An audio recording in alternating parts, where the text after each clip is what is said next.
इन दिनों 10 बरस की थी कि अब्बा की एक रिश्तेदार औरत ने बताया कि फारूक, जो तुझको बेटी कहकर पाल रहा है, वो तेरा बाप नहीं है। इस औरत के मुंह से निकले ये अल्फाज मुझ पर अंगारे बनकर बरस गए। मैं जहां बैठी थी साकित हो गई। वो औरत तो चंद अल्फाज बोलकर चली गई, लेकिन मेरी जिंदगी भर का सिख चीन लूट कर ले गई। बाबा घर आए तो मैंने रोते हुए पूछा, क्या ये सच है बाबा कि मैं आपकी नहीं बल्कि किसी और की बेटी हूं? हाँ बेटी, ये सच है, और ये भी सच है कि हकीकत बहुत दिनों तक छुपाई नहीं जा सकती। दरअसल तुम्हारे माँ बाप एक एक्सीडेंट में वफात पा गए थे। तुम इस वक्त महज 1.5 साल की थी। तुम्हारे वालिद मेरे दोस्त थे। जब मुझे इल्म हुआ मैं अपने दोस्त के घर गया। वो दफनाए जा चुके थे और तुम उनकी घरेलू मुलाजमा की गोद में थी। तुम्हारे वालिदैन के रिश्तेदार तुमको लेने पर आनाकानी कर रहे थे और एक दूसरे से कहते थे कि तुम इस बच्ची को रख लो। जब मैंने ये मंजर देखा तो आगे बढ़कर तुम्हें उठा लिया और उनसे कहा कि अगर आप लोग इस बच्ची की जिम्मेदारी उठाने से हिचकिचा रहे हैं तो इसे मुझ सौंप दीजिए। अहमद मेरा बचपन का दोस्त था। मैं इसकी बच्ची को अपनी बेटी समझकर पालूंगा। चूंकि तुम्हारे वालिदैन के बहुत करीबी अजीज यानी सगे बहन भाई नहीं थे, लिहाजा दौर के रिश्तेदारों ने मेरी इस पेशकश को गनीमत जाना। यूं मैं तुमको मुलाजमा समेत अपने घर ले आया। मेरी बीवी तुमको पाकर बहुत खुश थी क्योंकि हम बे औलाद थे। इसने बड़े चाव से तुम्हारी परवरिश शुरू कर दी, मगर उसकी जिंदगी बहुत मुख्तसर थी। जब तुम 4 साल की थी तो बुखार में गलत इंजेक्शन लगने से उसकी वफात हो गई। ये किस्सा सुनाकर बाबा जान रोने लगे। मैं भी रो रही थी। वाकई बाबा ने मुझे इतना प्यार दिया था कि कभी ये एहसास ही नहीं हुआ कि वो मेरे हकीकी वालिद नहीं हैं। हकीकत जानने के बाद मैंने इस सच को कबूल कर लिया और उनसे मेरे प्यार में कमी ना आए। वो भी बज़ाहिर ऐसे बन गए जैसे ये किस्सा सुनाकर भूल गए हूँ। उन्होंने एक बूढ़ी बेसहार अलिफ औरत को घर में रख लिया था जो मेरा ख्याल रखती और मुझे एक दादी के जैसा प्यार भी करती थी। उनको मैं दादी कहकर ही बुलाती थी। मैंने मैट्रिक के बाद कॉलेज में दाखिला लिया। मेरी लियाकत और जहानत के बाइस मुझे कॉलेज की तरफ से स्कॉलरशिप मिलने लगा। इस बात की बाबा जान को बहुत खुशी थी। हमारे साथ लड़के भी पढ़ते थे। लायक होने के साथ साथ चूंकि मैं खूबसूरत भी थी, तभी अक्सर कॉलेज के लड़कों की निगाहों का मरकज रहती थी। मुझको बाबा जान की इज्जत का बहुत ख्याल था, तभी मैं किसी को खातिर में नहीं लाती थी। एफए तक मैंने किसी से राबता ना रखा। अलबत्ता एक लड़के एहसान से मरूब रहती थी क्योंकि वो क्लास में अव्वल पोजीशन लेता था। वो एक बेवा का मगरूर सा बेटा था और मेरी तरह किसी से वास्ता नहीं रखता था। जिन दिनों में 3rd ईयर में थी, एक दिन अचानक एहसान ने मुझसे सीधे के दिया कि मैं तुमसे शादी की ख्वाहिश रखता हूँ, लेकिन तालीम मुकम्मल हो जाने के बाद। कब्ल अज़ी इसलिए बता दिया है ताकि तुम्हें सोच विचार के लिए टाइम मिल जाए। इसकी दो टोक लहजे में इतनी अहम बात सुनकर मैं दम बखुद रह गई। गुमान भी ना था कि अपनी आइंदा जिंदगी में बतौर शरीक हयात वो मेरे बारे में सोच रहा है। इस दिन यूं लगता था जैसे आज छुट्टी ही नहीं होगी। वक्त बड़ी मुश्किल से कटने लगा। घर पहुंचकर बाबा जान को बताना चाहा क्योंकि कॉलेज में दाखिला लेते वक्त उन्होंने वदा लिया था कि अगर कोई ऐसी बात होगी तो मैं उनको बताऊंगी और बिल्कुल भी कोई बात उनसे नहीं छिपाऊंगी कि जिससे उनकी इज्जत पर हर्फ आता। आंखों में नए ख्वाब सजाए। जब मैं अपनी धन में घर के दरवाजे पर पहुंची तो वहां मंजर ही कुछ और था। हमारे मकान के सामने बहुत से लोग जमा थे। इनको देखकर मेरे दिल की धड़कन तेज हो गई और मैं भागकर अंदर गई। घर में कदम रखते ही मैं पत्थर की हो गई। सामने बाबा के तन मुर्दा पर सफेद चादर पड़ी थी और रिश्तेदार औरत और महल्ले वाली खुआतियों मजमा थी। कुछ आंसू बहा रही थी और कुछ रूनी सूरत बनाए अफसुर्दा बैठी हुई थी। पता चला कि बाबा जान को दफ्तर में दिल का दौरा पड़ा और वो खालिक हकीकी से जा मिले। मैं इस वक्त सोचने समझने की सलाहियत से महरूम हो गई थी। समझ में नहीं आ रहा था कि अचानक क्या हो गया है। दिल से फरियाद निकल रही थी कि ए अल्लाह, एक बार मैं इस भरी दुनिया में तन्हा रह गई हूँ। इस वाकया के 40 रोज बाद एक दिन दर पर दस्तक हुई। सामने एहसान खड़ा था। आंखों पर यकीन नहीं आ रहा था कि वो खुद मुझ तक आ गया है। मैंने इसको कमरे में बिठाया और चाय से तवाज़ो की। इसने पूछा, कब तक कॉलेज होगी? अब कॉलेज कैसे आ पाऊंगी? मेरे तालीमी अखराजात उठाने वाला तो चला गया है।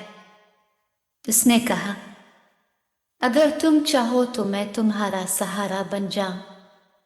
कौन किसी का सहारा बन सकता है एहसान? और कब तक? और ये दुनिया क्या कहेगी? तुम ठीक कहती हो, क्योंकि अब तुम दुनिया में अकेली रह गई हो और इज्जत वाला हल यही है कि मैं तुमसे शादी कर लूं। यकीन करो, मैं तुमको दुनिया की सारी खुशियां दूंगा और कभी बेवफाई नहीं करूंगा। ये एक बड़ा अहम और संजीदा फैसला था। इस वक्त मेरी उम्र 18-19 बरस थी। मैं भला तन्हा इतना बड़ा फैसला कैसे कर सकती थी? तभी मैंने एक लम्हे के लिए सोचा कि ये पहाड़ी जिंदगी कैसे गुजारूंगी। पहले ही इसे पसंद करती थी। एहसान से कहा कि अपनी उम्मी को मेरे पास ले आओ। अगर वो मुझे बखुशी गले से लगा लेगी तो मैं हाँ कह दूंगी। इसके बाद एहसान की वालिदा तकरीब रोज मेरे पास आने लगी। मैंने महल्ले वालों को बता दिया कि ये मेरी सगी खाला हैं। अब मैं तन्हा हूँ, लिहाजा ये रोज आती हैं ताकि लोगों को बातें बनाने का मौका ना मिले। बाबा जान के इंतकाल के 6 माह बाद मैंने एहसान से शादी कर ली। उनका मकान बाबा जान के एक भतीजे ने ले लिया और बूढ़ी अम्मा को भी, जिन्हें दादी कहा करती थी, अपने साथ ले आए, क्योंकि उनका कोई आसरा नहीं था। इस बुजुर्ग खातून को बाबा जान लावारिसों को पनाह देने वाले एक इदारे से लाए थे। एहसान ने शादी के 4 साल बाद तक मुझे खुश रखा और कोई तकलीफ ना दी, लेकिन जब उनकी माँ का इंतकाल हो गया तो उनका रवैया बदलने लगा। बदकिस्मती ये कि मेरे कोई औलाद भी ना हुई थी। जिसकी मोहब्बत में खोकर मैं शौहर की बेएतनाई को महसूस ना करती, ताहम उनकी मुझसे ये बढ़ती हुई बेएतनाई औलाद ना होने की वजह से नहीं थी। इसकी वजह कुछ और थी जो मैं नहीं जानती थी। यही समझती थी शायद उनका दिल मुझसे भर गया है, क्योंकि अब तो ज़रा ज़रा सी बात पर एहसान मुझे कहते थे कि नूर, मैंने तुमसे शादी करके जल्दबाजी में गलती कर ली है। खुदा के लिए अब मेरा पीछा छोड़ दो। उनके ऐसे अल्फाज मेरे दिल पर तीर बनकर लगते थे। एक दिन कहने लगे, अब तो जब भी तुम्हारी सूरत देखता हूँ मेरा दिल करता है कि तुमको कत्ल कर दूं। मैं पूछती कि मेरा क्या कसूर है? कहते थे कि कसूर तो कुछ नहीं है। मेरी खुद समझ में नहीं आता कि तुमको देखकर मुझे गुस्सा क्यों आता है। एक तो ये भी पता नहीं तुम कौन हो, किसकी औलाद हो, और तुम्हारे बाबा ने तुमको किस से लेकर पाला था। मैंने इनको समझाने की बहुत कोशिश की, लेकिन वो दिन बदन और संदिल होते गए। एक दिन जब मैंने खाना उनके सामने रखा, उन्होंने सिर्फ एक लुकमा ही चखा और जोर से एक थप्पड़ मेरे मुंह पर मार दिया। सालन का डोंगा भी परे फेंक दिया और बोले कि तुमको सालन पकाने तक का ढंग नहीं आया है अभी तक। क्या खाना ऐसे बनाते हैं? नमक क्यों इतना ज्यादा डाल दिया है? मैं इस अचानक हमले से घबरा गई। थप्पड़ मुंह पर पड़ने से आंखों के आगे तारे से नाचने लगे और फिर मैं इस सब में संभलने भी ना पाई थी कि मेरे कानों से उनके ये अल्फाज टकराए, मैं तुमको हमेशा के लिए छोड़ता हूँ। जी चाहा खुदकशी कर लूं, मगर मुर्दा की होकर जमीन पर बैठ गई, रोना तक भूल गई। वो तो ये कहकर घर से निकल गए, लेकिन मैं सोचती रह गई कि अब कहाँ जाऊंगी। मेरे साथ बाबा जान के घर से जो दादी अम्मा आई थी, वो ये सब सुन रही थी। उन्होंने कहा, बेटी रो मत, मैं तुम्हारे बाबा फारूक के भतीजे अरमगान को सारा अहवाल जाकर बताती हूँ और इससे पूछती हूँ कि अब तुमने कहाँ जाना है। हम दोनों बाबा फारूक मरहूम के घर आ गए। अरमगान घर पर ही था। मुझको इस कदर परेशान देखा तो कहा, आपा खैरियत तो है, आज इतने अरसे के बाद कैसे आई हो? मैंने तमाम हाल इसको बता दिया। वो कहने लगा, तुम फिक्र मत करो, ये तुम्हारा ही घर है, तुम आराम से दादी अम्मा के साथ यहाँ रहो। मैं खुद तुम्हारे खावंद से बात करता हूँ, आखिर वो क्या चाहता है। अरमगान ने एहसान के ऑफिस जाकर बात की तो उसने साफ कह दिया कि मैं नूर को तलाक दे चुका हूँ। इसके बावजूद अगर वो माली परेशानी से घबरा रही है तो मैं हर माह उसका खर्चा पहुँच उतारूंगा, लेकिन अब वापस इसको घर में नहीं ला सकता। ये सुनकर मेरी आंखों से आंसुओं की बरसात बरस पड़ी। खुदा ने अरमगान के दिल में रहम डाल दिया। इसने मुझे तसल्ली दी, कहने लगा कि तुम मेरे चचा की बेटी हो, इनकी इज्जत हो तो हमारे खानदान की भी इज्जत हो। इस नाते में इस रिश्ते को निभाऊंगा, तुम फिक्र मत करो। जिस वक्त अरमगान ने ये बात कही, मेरे सर से जैसे मनोबोझ उतर गया।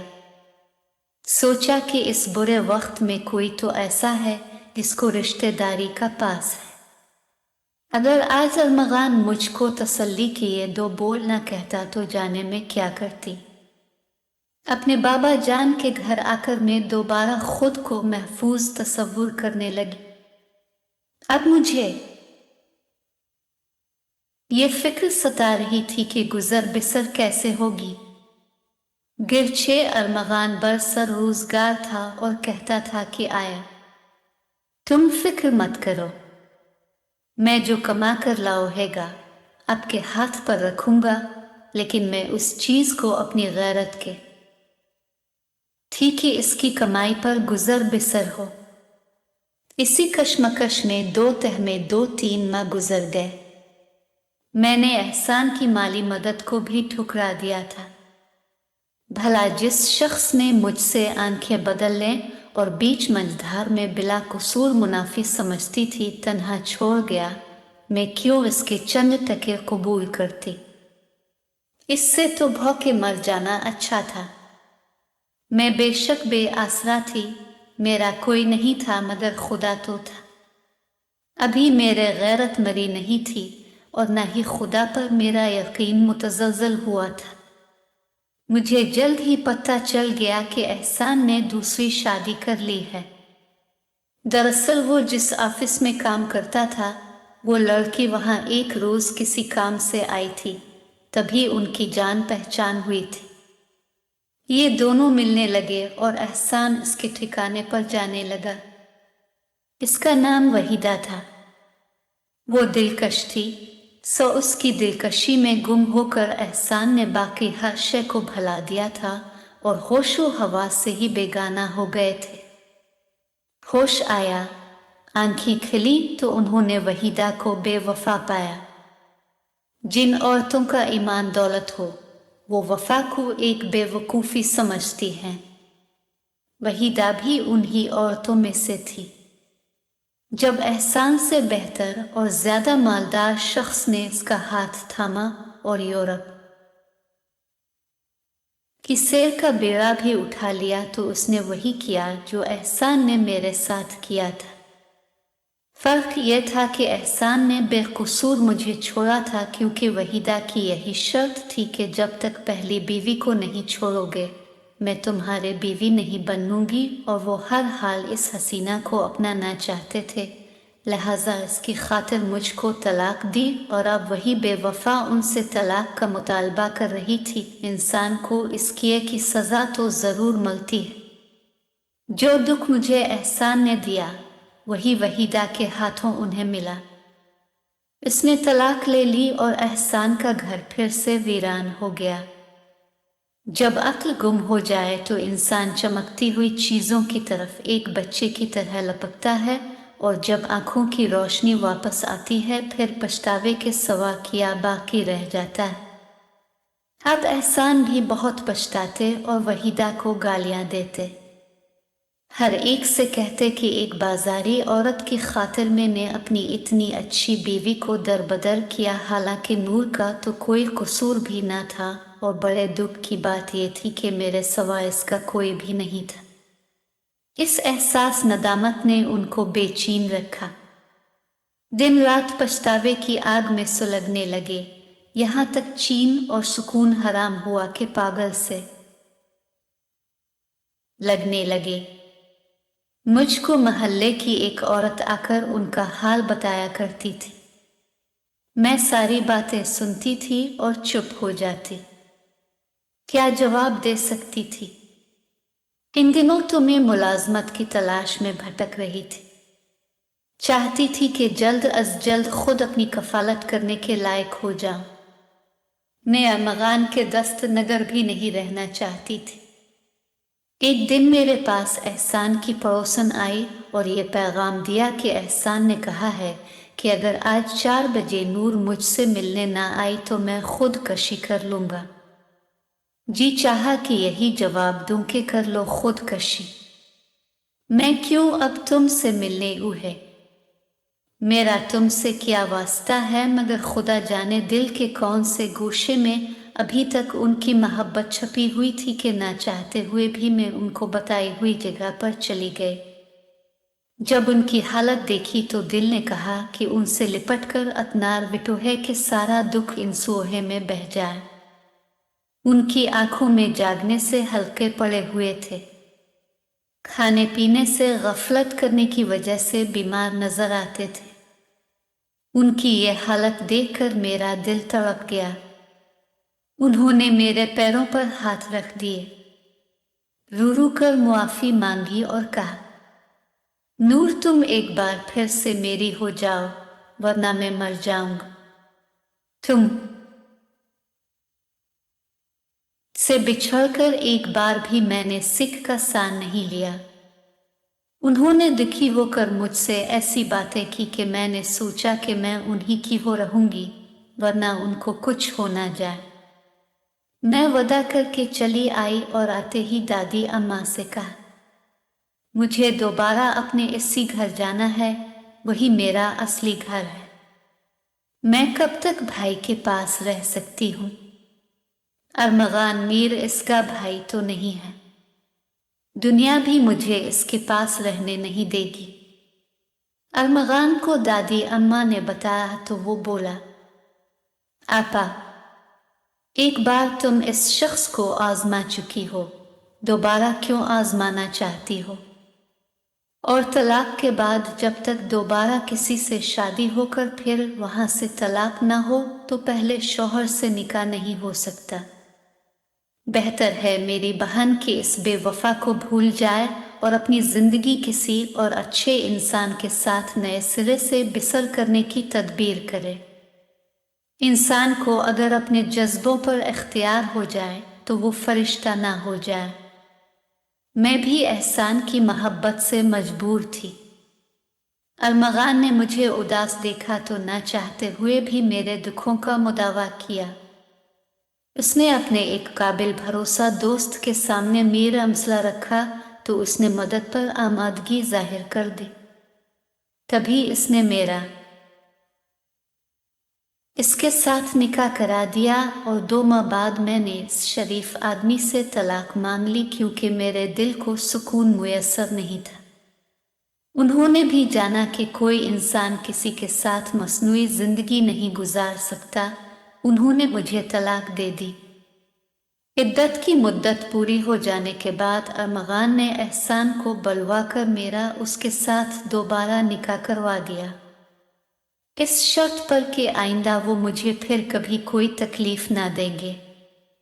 निकाह से पहले अरमगान ने एहसान के सामने ये शर्त भी रख दी कि वो घर को भी मेरे नाम करेंगे। इस शर्त को भी एहसान ने बिला चूनो चर मान लिया। यूं मैं अरमगान की दुआओं के साथ दोबारा इस घर में जा बसी जो पहले भी मेरा घर था। एहसान से बेवफाई की चोट खाने के बाद बावजूद मैं इस चोट के दर्द को भूल गई और ऐसा महसूस हुआ कि मेरा खोया हो इस कौन दोबारा मुझे मिल गया है। अब एहसान को सचमुच मेरी कदर आई और वो अब बहुत प्यार से मेरे साथ रहने लगे।